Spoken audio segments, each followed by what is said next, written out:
Hello बच्चों, welcome to Edo with hope YouTube channel. And आज हम बात करने वाले केमिस्ट्री के ऊपर और केमिस्ट्री से रिलेटेड चीज़ कुछ सीखेंगे। सीखने से पहले कुछ मैं बात कर लेता हूँ और फिर नेक्स्ट वीडियो में मैं फिर अलग अलग कंटेंट आपके केमिस्ट्री के लिए लेके आऊँगा।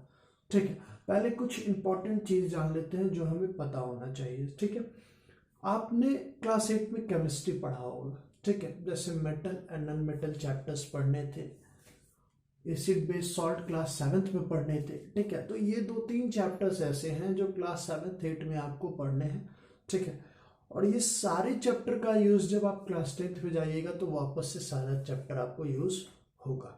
ठीक है, मैं चर्चा इस कारण से कर रहा हूँ क्योंकि बहुत सारे बच्चों को केमिकल फार्मूला लिखने नहीं आता है। ठीक है, एलिमेंट का वैलेंसी क्या होता है ये नहीं जानते हैं। ठीक है, और मेरा मानना है कि जब आप वैलेंसी नहीं जानते तो आप केमिकल फार्मूला नहीं लिख सकते हैं। आप केमिकल फार्मूला नहीं लिख सकते हैं तो आप केमिकल रिएक्शन पूरा नहीं लिख सकते हैं, और जब रिएक्शन नहीं लिख पाइएगा तो फिर आपके लिए केमिस्ट्री बहुत अच्छी आपकी केमिस्ट्री नहीं होगी। तो ये रीज़न सबसे बड़ा मुझे लगता है कि अगर किसी बच्चे को केमिस्ट्री नहीं समझ में आ रही है, नहीं समझने वाला कौन सा पार्ट हो सकता है? जो आप रट नहीं सकते हैं, जो आप समझ नहीं सकते हैं कि ऐसा लिखा जा रहा है तो क्यों लिखा जा रहा है। सपोज दैट अगर मैं मान लूं कि यहाँ पे NaCl का कंपाउंड मैं लिखूं कि ये NaCl है, तो आपको मन में ये दुविधा आती होगी, ये प्रश्न आता होगा कि ये जो NaCl लिखा गया है ये NaCl ही क्यों है, ये NaCl2 क्यों नहीं लिखा गया है।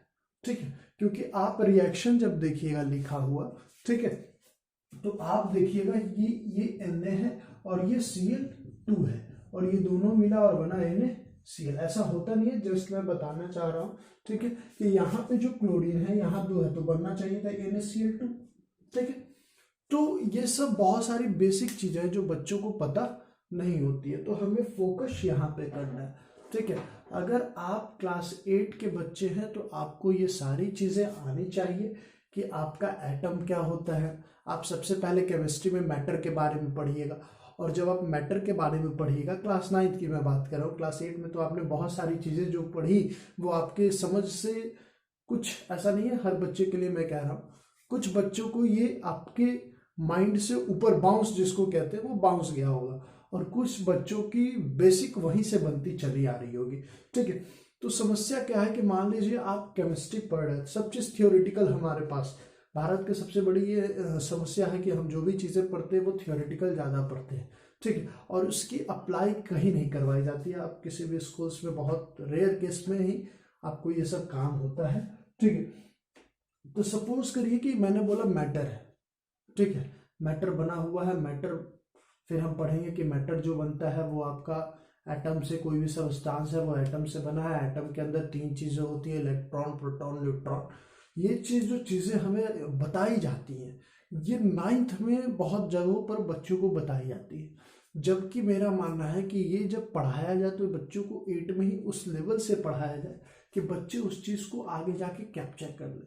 आप क्लास 8 में मेटल नॉन मेटल पढ़ा रहे हैं, आप पढ़ा रहे हैं मेटल रिएक्ट करेगा एसिड के साथ, मेटेलिक सॉल्ट बनाएगा, लेकिन बच्चा जो मेटेलिक सॉल्ट आपने बोल के जो हम लोग निकल जा रहे हैं, जो चीज़ें छोड़ रहे हैं, वो चीज़ें वो कहाँ से गेन करेगा।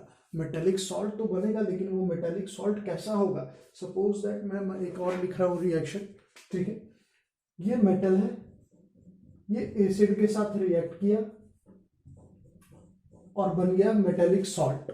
ठीक है, अब जैसे बोल दी मेटल है, एसिड के साथ रिएक्ट करेगा, मेटेलिक सॉल्ट बनेगा और साथ ही आपका हाइड्रोजन गैस लिबरेट होगा। ठीक है, अब मैंने बोल दिया, बच्चे ने भी रट लिया। ठीक है, सब ने बोला मेटेलिक सॉल्ट बनेगा, तो वो भी एग्जाम में ऐसे लिखेगा, metallic salt plus hydrogen gas. ठीक है, अगर आप क्लास 8 के बच्चे हैं, अगर मैं ये बात सत्य बोल रहा हूं तो आप कमेंट करके बताइएगा कि हाँ सर आपने सही कहा है। बच्चे जो होते हैं, मैक्सिमम बच्चे वो क्या करते हैं कि ये चीज को पढ़ना जान गए। ठीक है, उन्हें पता है कि जब मेटल है रिएक्ट करेगा एसिड के साथ तो मेटेलिक सॉल्ट बनेगा और हाइड्रोजन गैस लिबरेट करेगा। क्लास 8 के बच्चे ने रट लिया, कोई दिक्कत की बात नहीं है। दिक्कत कहाँ पे आती है कि जब रिएक्शन उनको लिखना नहीं आता है, ठीक है, जब बच्चे को रिएक्शन लिखने की बात आ जाती है तो वो थोड़ा कंफ्यूज हो जाते हैं। यहाँ तक की बात तो ठीक थी, लेकिन इसके बाद जो रिएक्शन करने के बाद जो कंपाउंड बनेगा, जो प्रोडक्ट मिलेगा, वो क्या बनेगा? तो देखिए, ये बनेगा ZnCl2 और ये बना हाइड्रोजन गैस लिबरेट किया, ठीक है, निकलेगा। अब ये चीज मुझे पता है कि कैसे होती है, बट ये चीज उस बच्चे को नहीं पता है कि सर ऐसा हुआ तो क्यों हुआ। आपने यहाँ भी ZnCl2 लिखा है, यहाँ पे H2 लिखा है, रीजन क्या है? आपने यहाँ पे H लिखा, यहाँ H2 लिखा, ये क्या माजरा है? ठीक है, ऐसा क्यों किया गया है? तो ये बच्चे आज के ना पूछते हैं और ना क्लास 8 के टीचर्स आज के बता पाते हैं, ठीक है। ये नहीं कह रहा उनको आता नहीं हो, उनको आता है, बट वो पूरी तरीके से हर चीज को एक्सप्लेन नहीं करते हैं, जिसकी वजह से बच्चे का जो बेसिक है वो आपका क्या हो जा रहा है, खत्म हो जा रहा है। प्रीवियस वीडियोस में मैंने क्लास 8 के मैथ्स को लेके बात की है, तो मैंने, आप देखिएगा उस वीडियो को, उसमें मैंने क्या बताया है।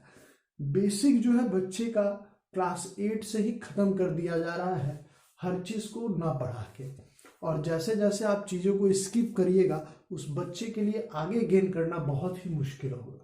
और इस चीज को सुधार करने के लिए मैं अब ये वीडियो आपके पास लेके आता हूं, ताकि आप हर चीज को बारीकी से समझें। जो समस्या है आप कमेंट करें, मैं कोशिश करूंगा कि जो भी चीजें आपको दिक्कत हो रही उसको मैं क्लियर करवा सकूं, ठीक है। तो नेक्स्ट क्लास में हम सबसे पहले एकदम केमिस्ट्री की बेसिक लेके चलेंगे, ठीक है। जैसे आप वैलेंसी निकालना सिखाऊंगा, वैलेंसी होता क्या है, वो सब चीज़ों को सीखेंगे और उसके बाद फिर हम अप्लाई करेंगे। और ये जो मैं रिएक्शन लिख रहा हूँ ना, ये कंपाउंड जो मैं लिखूंगा, जैसे आप पढ़ोगे CuSO4 होता है, ZnSO4 होता है, ये सब जो कंपाउंड है, ये सब जो, या मान लीजिए NaCl हम लोग पढ़े, ZnCl2 पढ़े, ये सब जो चीज़ें पढ़े नहीं, बस समझे, ठीक है। तो ये सब जो चीज़ें हैं वो आगे हम बहुत ही आसानी तरीके से इसको लिखना सीखेंगे कि ऐसा क्यों लिखा जाता है, ये जो कंपाउंड है ये ऐसा क्यों लिखा जाता है, ठीक है। तो अगर वीडियो आपको अच्छा लगा हो तो please like and subscribe our YouTube channel. Video को देखने के लिए बहुत बहुत आपका धन्यवाद।